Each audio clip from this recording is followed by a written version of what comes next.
Chapter 5, Everest. For Perry Noonan, having a billionaire uncle was a lot like playing Twister with an elephant. No matter how well-meaning the animal is, you can't help but get pushed around a lot. Joe Sullivan's own alpine dreams were replaced by high blood pressure and a business that took up 25 hours of every day. That was when the Bachelor CEO had traded in his ice axe and high-altitude gear for weekend climbs with his only nephew in the foothills of outside Boulder. And Perry had said yes. Of course it was yes. What kid would turn down a chance to spend time with a family legend? A man who was constantly in the paper or on TV? Never mind that. Perry might have preferred to go to a hockey game with his uncle or even take him on in a spirited chess match. Chess was something that Perry was pretty good at. But this was Joe Sullivan. If he wanted to hang out with you, out was where you hung. And if it meant climbing, so be it. Climbing, Perry shuddered. How could you do it? He even got pretty good at it. But the unnaturalness of it, the feeling that he was where he wasn't supposed to be, that never went away. If God wanted me to be up on that rock face, he would have installed stairs. It was an old joke, but Perry truly believed it. To him, there was something in a steep cliff or a rough crag that painfully said, "You don't belong here. Stay away." Over the years, he had learned to control the uneasiness. Something as simple as not looking down helped a lot, and the rope work kept his mind engaged, belaying the placement of bolts, anchors, and cams, so that a climber can be secured by a companion in the event of a slip, took off a lot of concentration because it kept his mind off where he was and what he was doing. Perry had become a great belayer. It made Uncle Joe proud. "I love watching you handle those ropes, kid. You're a natural." Uncle Joe never quite figured it out. Perry Noonan was good with ropes precisely because he wasn't a natural. He had been faking it all those years. Up all those crags, all those gorges and cliffs. Now he was going to try to fake his way up the tallest mountain on earth. 29,000 feet of not looking down, and just because he didn't have the guts to disappoint Uncle Joe. His revere popped like a bubble, and Perry was back in the tent. He rolled over in the tight space. "It doesn't matter how I got here," he muttered in the dark. "I'm not going to make the team anyway." "You got that right," snorted Tilt. It was Perry's one consolation.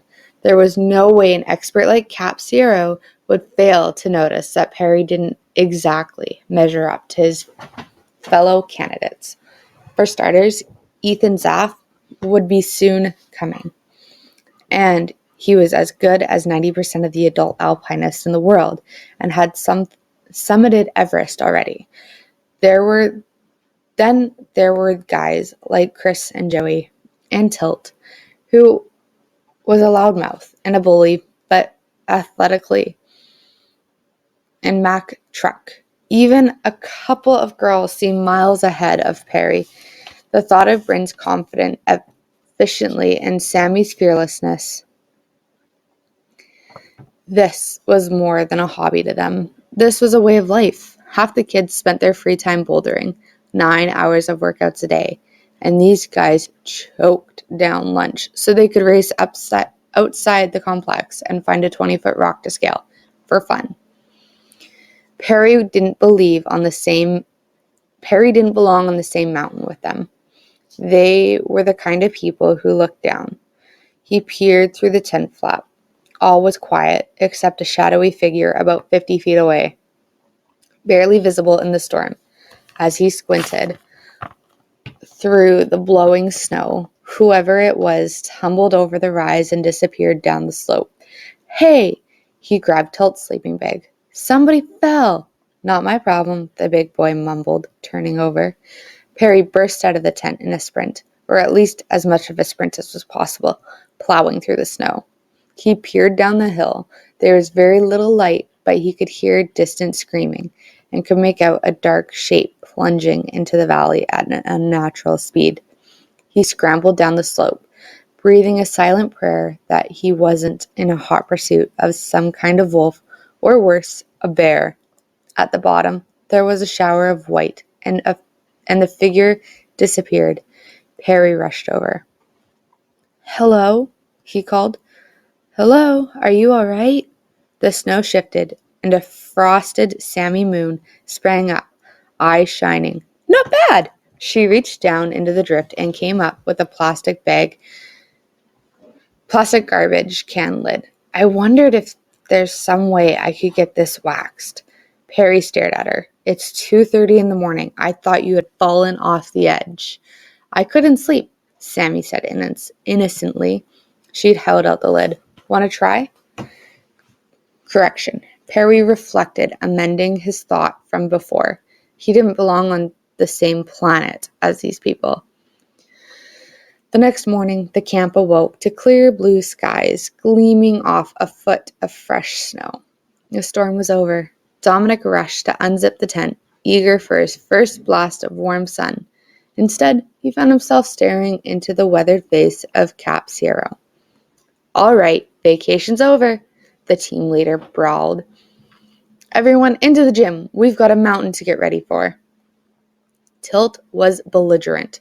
"I can't believe you made me do this." Sierra winced. "Change of plan, everybody. First, mouthwash, then into the gym." By the end of the day, 2 more Summit Quest candidates had quit and were on their way to the airport in Denver. Happy was one of them, smiling no longer. His parting words were, "It's too hard. It's the hardest thing I've ever done." Perry had never even learned his real name.